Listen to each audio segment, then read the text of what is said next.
જય માં ચંદ્રઘંટા, જય માં આદ્યશક્તિ. નવરાત્રિના ત્રીજા દિવસે આપ સૌને ધર્મભક્તિ ચેનલ તરફથી હાર્દિક શુભેચ્છાઓ. માં જગદંબા ચંદ્રઘંટાના આશીર્વાદથી તમારા મનની દરેક ઈચ્છા પૂર્ણ થાય અને માં ચંદ્રઘંટા સદાય તમારું તથા તમારા પરિવારનું રક્ષણ કરે.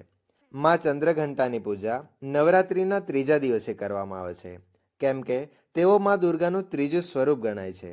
શાસ્ત્રો અનુસાર માં ચંદ્રઘંટાની ઉપાસનાથી સુખ, શાંતિ અને સમૃદ્ધિ પ્રાપ્ત થાય છે. એવું કહેવાય છે કે તેમની આરાધનાથી શક્તિમાં વધારો થાય છે, ભય નાશ પામે છે અને જીવનની બધી જ પરેશાનીઓ ઝડપથી દૂર થઈ જાય છે. આથી નવરાત્રિમાં ત્રીજા દિવસે માં ચંદ્રઘંટાની પૂજા અવશ્ય કરવી જોઈએ. આજે આપણે માં ચંદ્રઘંટાની પૂજા વિધિ, વ્રત કથા અને ક્ષમા પ્રાર્થના વિશે સાંભળીશું. આશા છે કે આપ સૌ માતાજીની કૃપાથી આ ચેનલ પર શેર કરવામાં આવતી દુર્ગા સપ્તશતીની વિડીયોઝ અવશ્ય જોતા હશો. માં ચંદ્રઘંટાની પાવન કથા. દેવી ભાગવત પુરાણ અનુસાર પ્રાચીન કાળમાં દેવતાઓ અને અસુરો વચ્ચે ઘણા વર્ષો સુધી યુદ્ધ ચાલ્યું હતું. અસુરોનો રાજા મહિષાસુર હતો અને દેવતાઓના રાજા ઇન્દ્ર હતા. મહિષાસુરે દેવતાઓ પર વિજય મેળવી ઇન્દ્રનું સિંહાસન કબજે કરી લીધું હતું અને સ્વર્ગલોક પર પોતાનું શાસન સ્થાપિત કર્યું હતું. આ જોઈને સર્વ દેવતાઓ ખૂબ જ પરેશાન થઈ ગયા અને આ સમસ્યાનો ઉકેલ શોધવા માટે ત્રિદેવ ભગવાન બ્રહ્મા, ભગવાન વિષ્ણુ અને ભગવાન મહેશ પાસે પહોંચ્યા.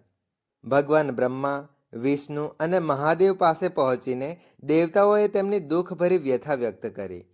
તેઓએ જણાવ્યું કે મહિષાસુરે ઇન્દ્ર, ચંદ્ર, સૂર્ય, વાયુ અને અન્ય તમામ દેવતાઓના સત્તા અને અધિકારો છીનવી લીધા છે. મહાદેવ તેઓને બંધક બનાવી સ્વર્ગલોકનો રાજા બની ગયો છે. મહિષાસુરના અત્યાચારના કારણે હવે દેવતાઓ પૃથ્વી પર વિખેરાઈ ગયા છે, કારણ કે સ્વર્ગમાં તેમના માટે કોઈ જ જગ્યા બચી નથી.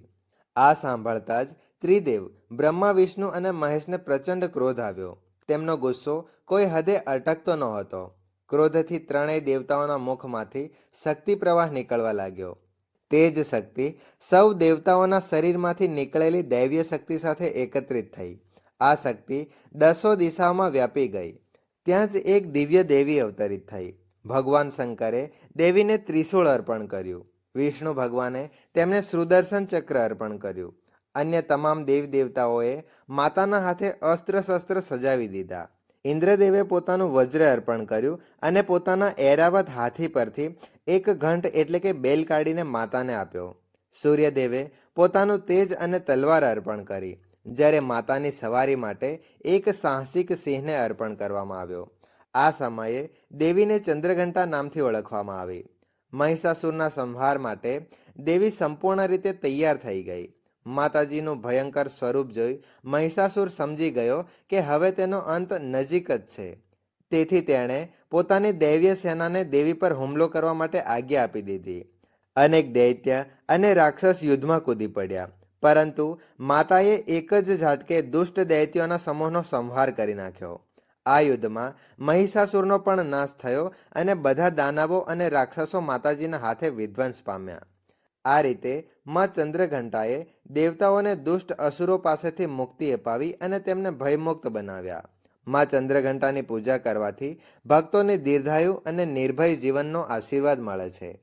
માં ચંદ્રઘંટાની ઉપાસનાથી આરોગ્યની પ્રાપ્તિ થાય છે અને ભક્તને સુખ, સમૃદ્ધિ અને સંપૂર્ણ સંતોષનો આશીર્વાદ મળે છે. માતાજીની આરાધનાથી તમામ પાપ અને વિઘ્નોનો નાશ થઈ જાય છે. માતાજીની ઉપાસનાથી મળતો એક વિશેષ લાભ એ છે કે ભક્તમાં બહાદુરી અને નિર્ભયતા તો આવે જ છે, પરંતુ સાથે સાથે શાંત અને વિનમ્ર સ્વભાવ પણ વિકસે છે. ભક્તના મુખ, નેત્ર અને સમગ્ર કાયામાં દિવ્ય તેજ અને શૌર્યનો વિકાસ થાય છે. માં ચંદ્રઘંટાની પૂજા વિધિ. સવારે વહેલા ઉઠી જવું અને સ્નાન વગેરેથી નિવૃત્ત થયા પછી સૂર્યદેવને અર્ઘ્ય અર્પિત કરો. ત્યારબાદ શુદ્ધિકરણ વિધિથી બધા દેવી દેવતાઓને નમસ્કાર કરો. એક શુદ્ધ આસન બિછાવો અને ચોકી પાસે બેસો. પાણી દ્વારા શુદ્ધિકરણ કરો. તમારા માથા પર અને શરીર પર થોડું જળ છાંટો અને પૂજા સામગ્રી પર પણ શુદ્ધ જળ છાંટીને શુદ્ધ કરો. ચોકીની આસપાસ પણ ગંગાજળ છાંટીને પવિત્ર કરો. દીપ પ્રજ્વલન કરો અને પૂજા પ્રારંભ કરો. એક શુદ્ધ ઘીનો દીવો પ્રજ્વલિત કરો અને દીપ પ્રાગટ્યથી જ પૂજા આરંભ થઈ જાય છે. ત્યારબાદ ભગવાન ગણેશજીનું પૂજન કરો. પંચોપચાર વિધિથી ધૂપ, દીપ, અક્ષત જે ખંડિત ન હોય, પુષ્પ અને નૈવેદ્ય અર્પિત કરો. કળશની સ્થાપના કરવામાં આવી હોય તો તેની પણ પંચોપચાર વિધિથી પૂજા કરો. ત્યારબાદ નવગ્રહ પૂજનનું વિધાન છે. જો નવગ્રહ મંડળ સ્થાપિત હોય તો તેમની પણ પૂજા પંચોપચાર વિધિથી કરો. ત્યારબાદ ષોડશ માતૃકા પૂજન કરવાની વિધાન છે. ત્યારે ષોડશ માતૃકાઓની સ્થાપના કરી હોય તો તેમની પણ પંચોપચાર વિધિથી પૂજન અર્ચન કરવું જોઈએ. ત્યારબાદ જો જ્વારા વાવ્યા હોય તો તેમાં અક્ષત, પુષ્પ, ધૂપ, દીપ, નૈવેદ્ય વગેરે અર્પણ કરવું. આ રીતે માં ચંદ્રઘંટાની પૂજા કરવાથી માતાની અનુકંપા પ્રાપ્ત થાય છે, દુઃખ કષ્ટો દૂર થાય છે અને આરોગ્ય, શૌર્ય અને શાંતિ મળે છે. પંચોપચાર વિધિથી બધા દેવી દેવતાઓને ધૂપ દીપ અર્પણ કરો અને પૂજન કરો. ત્યારબાદ માં ભગવતી દુર્ગાની આરાધના શરૂ થાય છે. નવરાત્રિનો આજે ત્રીજો દિવસ છે, એટલે આજે માં ચંદ્રઘંટાની પૂજા અવશ્ય કરવી જોઈએ. સૌ પ્રથમ માં ચંદ્રઘંટાનું ધ્યાન કરવામાં આવે છે. જો તમારી પાસે તેમની મૂર્તિ અથવા ફોટો હોય તો તેને સામેથી પૂજા કરો. જો તમારી પાસે તેમનું એક વિશેષ ચિત્ર ન હોય તો તમારા ઘરમાં સ્થાપિત માં દુર્ગાની મૂર્તિને જ સર્વ દેવીઓનું સ્વરૂપ માની તેનું પૂજન કરો. હાથમાં પુષ્પ લઈને માં ચંદ્રઘંટાના સ્વરૂપનું ધ્યાન કરો. તેમનું સ્વરૂપ કેવું છે અને પૂજા સમયે કેવી રીતે ધ્યાન કરવું જોઈએ તે જાણીએ. માં ચંદ્રઘંટાનું સ્વરૂપ પરમ શાંતિદાયક છે. તેમનું વાહન વાઘ છે અને જે ભક્તોને શૌર્ય અને નિર્ભયતા આપે છે. માતા ચંદ્રઘંટાના શરીરનો રંગ સુવર્ણ જેવો તેજસ્વી છે. માતાજીના મસ્તક પર એક વિશાળ ઘંટાકાર અર્ધચંદ્ર છે, જેના કારણે તેમને ચંદ્રઘંટા કહેવાય છે. તેમને 10 હસ્ત છે અને દરેક હાથમાં અલગ અલગ શસ્ત્ર વિભૂષિત છે. તેમના ગળામાં શ્વેત પુષ્પોની માળા શોભે છે. તેમની મુદ્રા સદાય યુદ્ધ માટે તૈયાર રહેવા જેવી હોય છે. તેમના ઘંટની ભયંકર ધ્વનિથી દાનવ, દૈત્ય અને રાક્ષસ હંમેશા ડરીને ભાગી જાય છે. દુષ્ટોનો દમન અને વિનાશ કરવા છતાં તેમનું સ્વરૂપ ભક્તો માટે અતિ શાંત અને સૌમ્ય હોય છે. ભક્તોની મુશ્કેલીઓ અને દુઃખોનો નાશ માતાજી ખૂબ જ ઝડપથી કરી શકે છે. તેમનું સિંહ વાહન ભક્તોને વાઘ જેવું શૌર્ય અને નિર્ભયતા પ્રદાન કરે છે. માતા ચંદ્રઘંટાની ઘંટ ધ્વનિ પોતાના ભક્તોને પ્રેતબાધા અને અશુભ તત્વોથી હંમેશા સુરક્ષિત રાખે છે. તેમનું ધ્યાન કરવા સાથે જ ભક્તોના રક્ષણ માટે તેમનો ઘંટ નાદ કરવા લાગે છે. એટલે કે નવરાત્રિમાં ચંદ્રઘંટાની આરાધના કરવાથી શૌર્ય, શાંતિ અને સુરક્ષા પ્રાપ્ત થાય છે. માં ચંદ્રઘંટાના દિવ્ય સ્વરૂપનું ધ્યાન કરવું જોઈએ અને ધ્યાન કરતી વખતે માં ચંદ્રઘંટાના બીજ મંત્રનો અવશ્ય જપ કરવો જોઈએ. માં ચંદ્રઘંટાનો બીજ મંત્ર છે ઓમ શ્રીમ શક્તય નમઃ અને બીજો મંત્ર છે યા દેવી સર્વભૂતેષુ ચંદ્રઘંટા રૂપેણ સંસ્થિતા નમસ્તસ્यै નમસ્તસ્यै નમસ્તસ્यै નમો નમઃ. આ મંત્રોમાંથી કોઈ પણ એક મંત્રનો અવશ્ય જપ કરવા જોઈએ. હાથમાં રાખેલું પુષ્પ માતાના ચરણોમાં અર્પિત કરવું જોઈએ. ત્યારબાદ ધૂપ, દીપ, અક્ષત, પુષ્પ અને બધી પૂજન સામગ્રી એક પછી એક માતાજીને સમર્પિત કરવી જોઈએ. માં ચંદ્રઘંટાને પ્રિય પુષ્પ એવા કમળનું પુષ્પ, પીળું ગુલાબનું પુષ્પ, શંખ પુષ્પી, સૌથી પ્રિય પુષ્પ ચમેલી છે. જો આજે માં ચંદ્રઘંટાને ચમેલીના પુષ્પોની માળા અર્પિત કરવામાં આવે તો તમામ ઈચ્છાઓ પૂર્ણ થાય છે. જો ચમેલીના ફૂલ ઉપલબ્ધ હોય તો ચોક્કસ અર્પણ કરશો. ત્યારબાદ ભોગ અર્પણ કરવો. ખીર અને દૂધમાં ખાંડ અને કેસર મિક્સ કરેલો ભોગ માતાને સમર્પિત કરી શકાય છે. વર્તમાન ઋતુમાં જે પણ ફળ ઉપલબ્ધ હોય જેમ કે કેળા, સફરજન, ચીકુ અથવા અન્ય કોઈ પણ ફળ તે માતાજીને અર્પિત કરી શકાય છે. આજના દિવસે માતાજીને પ્રિય એવા શુભ રંગ ભૂરા રંગ અને સુવર્ણ ગોલ્ડન રંગ માતાજીને પ્રિય છે. જ્યાં સુધી શક્ય હોય માતાજીની પૂજા દરમિયાન આ રંગના વસ્ત્ર ધારણ કરવા જોઈએ અને માતાને પણ આ રંગના વસ્ત્ર અર્પણ કરવા જોઈએ.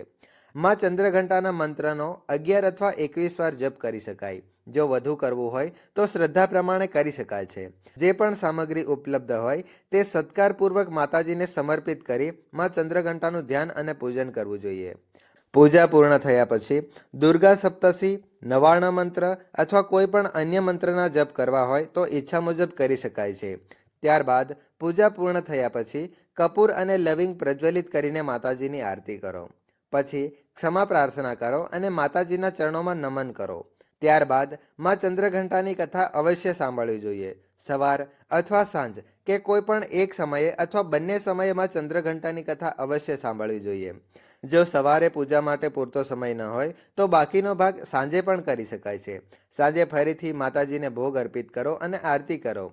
આજના દિવસે પૂજા સ્થાનમાં ખાસ કરીને ઘંટી અવશ્ય વગાડવી જોઈએ. સવાર અને સાંજ બંને સમય ઘંટી વગાડવી જરૂરી છે.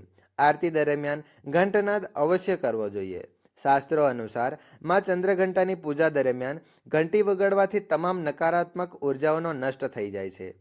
શાસ્ત્રો અનુસાર માં ચંદ્રઘંટાની પૂજા દરમિયાન ઘંટી વગાડવાથી તમામ નકારાત્મક ઉર્જાઓ નષ્ટ થઈ જાય છે. માતા પ્રસન્ન થાય છે અને ભક્તોની ઈચ્છા પૂર્ણ કરે છે. નિષ્કર્ષ એ છે કે આજે સવારે અને સાંજે બંને સમયે પૂજા કરવી જોઈએ, ઘંટી વગાડવી જોઈએ, આરતી કરવી જોઈએ અને માતાજીની કથા અવશ્ય સાંભળવી જોઈએ. માં ચંદ્રઘંટાની આરતી પછી ક્ષમા પ્રાર્થના અવશ્ય કરવી જોઈએ. બંને હાથ જોડીને માતાજી પાસે ક્ષમા પ્રાર્થના કરો. હે પરમેશ્વરી, તમારો દાસ સમજીને મારા દ્વારા થયેલા તમામ જાણતા અજાણતા અપરાધને ક્ષમા કરજો. દયાળુ માતા, તમારી કૃપાથી મને પવિત્ર કરી દેજો.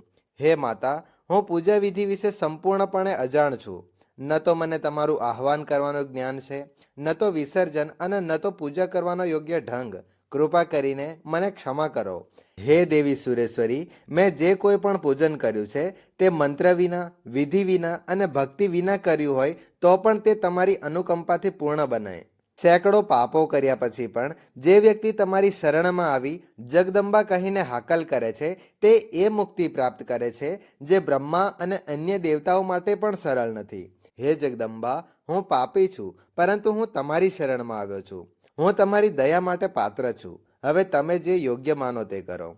હે પરમેશ્વરી, અજ્ઞાનવશ, ભૂલથી કે મતિભ્રમથી મેં જે કંઈ પણ ઓછું કે વધુ કર્યું હોય તે બધું ક્ષમા કરો અને મારો ઉદ્ધાર કરો.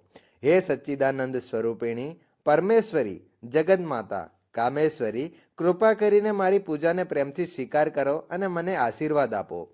હે દેવી, તમે ગાઢથી ગાઢ રહસ્યોની રક્ષા કરો છો. મેં જે જપ અને સ્તુતિ કરી છે તેનો સ્વીકાર કરો અને તમારી કૃપાથી મને સિદ્ધિ પ્રાપ્ત કરાવો. જય મા ચંદ્રઘંટા, જય મા આદ્યાશક્તિ.